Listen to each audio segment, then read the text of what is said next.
We are here today with Dan Langerman with DHA Financial. Dan, you are a lender, and you're going to tell us a little bit about what you do. Yes. So thank you so much for taking the time. I appreciate it. Oh, my pleasure. So what are some of the different types of loans? So out there, there's all sorts of different types of loans. You have FHA loans, you have VA loans, you have conventional loans. You actually have now, there's bank statement loans out there. So there's a lot of different loans for a lot of different people. Okay. So there's a wide range out there, and there's a lot now that compared to 10 years ago that really wasn't available because of the real estate market collapse that we had. But a lot of those loans are starting to come back as well. Okay. And they've put into place a lot of safety measures so that we don't have that collapse again. That's correct. I mean, they're definitely looking more of to where back, when it did collapse, that was when typically borrowers weren't putting any money down or they didn't have any of their own skin in the game. And now the types of loans that they have, if they're going to do a bank statement loan or some sort of other specialized loan like that, they're going to want to see more of a down payment. So yeah, it's definitely more protected. Okay. What's the difference between FHA and VA? So the difference between FHA and VA is FHA and VA, they're both government loans. FHA is Federal Housing Authority, and then you have VA, which is the Veterans Administration. VA are going to be typically left for veterans and their spouses. So that's a VA loan. And then FHA loans are typically going to be for borrowers that may have 3.5% down or more challenged on their credit. Credit may be below 620, somewhere in that area. So it gives you another option for borrowers to be able to qualify for a house even if they don't have a lot of money to put down or stellar credit. Okay. And on a VA loan, how much do they have to put down? Typically zero. So it all depends on kind of the situation and stuff. But for the most part, VA is going to go up to 100%. There are times to where it might be more beneficial for the buyer to put a little bit more money down. But yeah, VA's loans will go up to 100% financing. Which I think they should, because these are folks who serve their country. They are. Yeah. So, without them, none of this stuff will be possible. What's the difference between FHA and conventional then? So conventional loans are going to be typically you can still do a 3% conventional loan. So FHA is going to be at 3.5% down payment. So conventional loan is for a conventional loan, you'll typically put anywhere from say 5, 10, 15 to 20% down. If you put up to the 20% down on a conventional loan, you won't have mortgage insurance. On an FHA loan, regardless of what you put down, you're going to have that mortgage insurance one way or another. So again, it's each borrower is going to be different, and so you'll fit into typically kind of starting at the top of the mountain. You'll have the conventional loans, and you'll have the FHA loans, and those will fall in down below that. And with the conventional on the top of the mountain, you have the VA loans as well. Okay, awesome.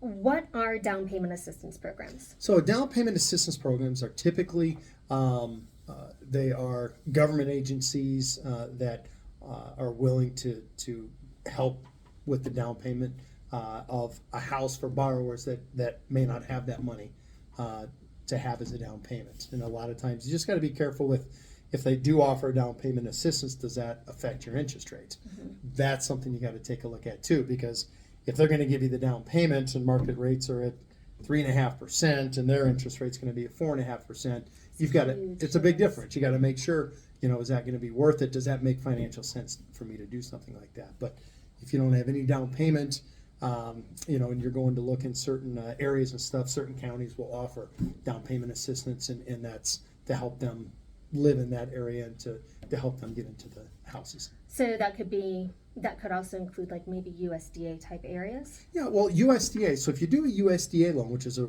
rural housing loan and stuff, USDA will go up to 100%.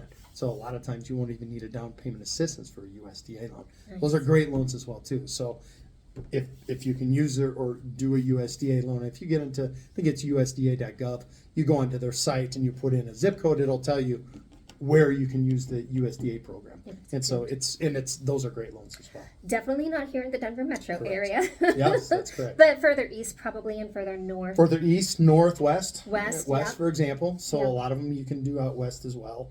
The other loans that are out there that are fantastic loans, especially for purchasing too, are reverse mortgages as well. Mm-hmm. So a reverse mortgage there's a lot of misnomers and a lot of people talk bad about them. They're great loans for people. That's, a good example. If a retired couple, they find a $600,000 house that they want. Well, typically someone who's retired is going to want to pay the full $600,000 just so they don't have a mortgage payment. If you do a reverse loan, you save $300,000, you keep $300,000, you only put $300,000 down, and then it becomes a negative amortizing type of loan to where you're still saving $300,000.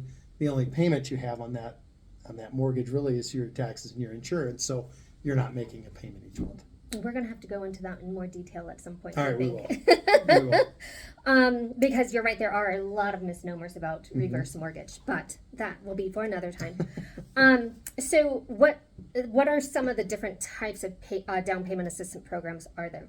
So a lot of times you'll have counties that'll do it. You have CHAFA that's out there. So there's a lot of different organizations, and it's definitely beneficial to do your research. Especially if you want to buy in the Arapahoe County area or Adams County, has some. Jefferson County does as well. But to do that research, because a lot of times those counties will have different programs to allow for down payment assistance. Some of them, correct me if I'm wrong, you do have to pay them back at a certain point. That is true.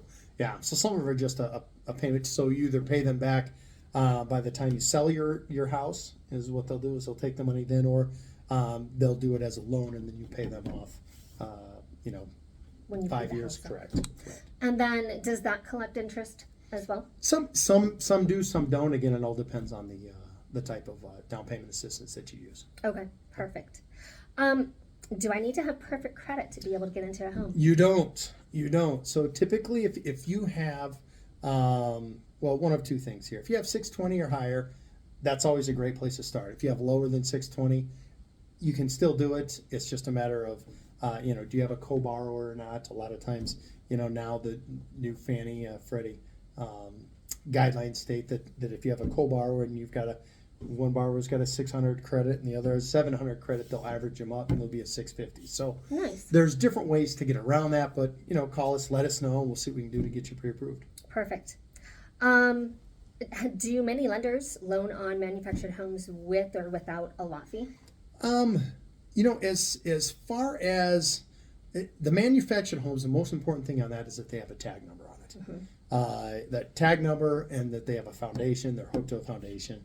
As far as, the lot that the manufactured home sits on, manufactured home loans they're not that hard to get.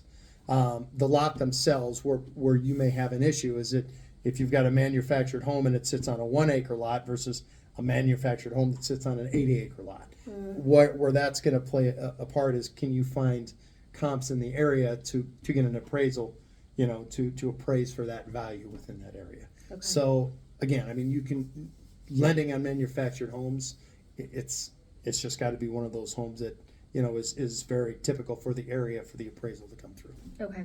So if they're renting the lot, they don't own the lot, that shouldn't be a problem? No, if they're renting the lot, that's Okay. a lot different. Yeah, Okay. so that's they're typically going to have to own the lot. So you're not just going to be able to do it based off of the manufactured home on something like that. And typically on something like that if they're renting the lot, the manufactured home isn't going to be bolted onto there won't be a Exactly. foundation or anything like that. So those are a lot more difficult to find. But the goal would be to find a manufactured home that actually has that is sewed on, sewed on to the foundation in the property that it's on. Okay, perfect.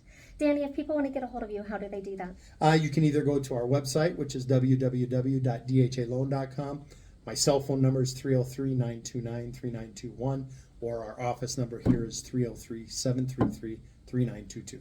Great. Thank you so much. Yeah, thank you. It's a lot of fun.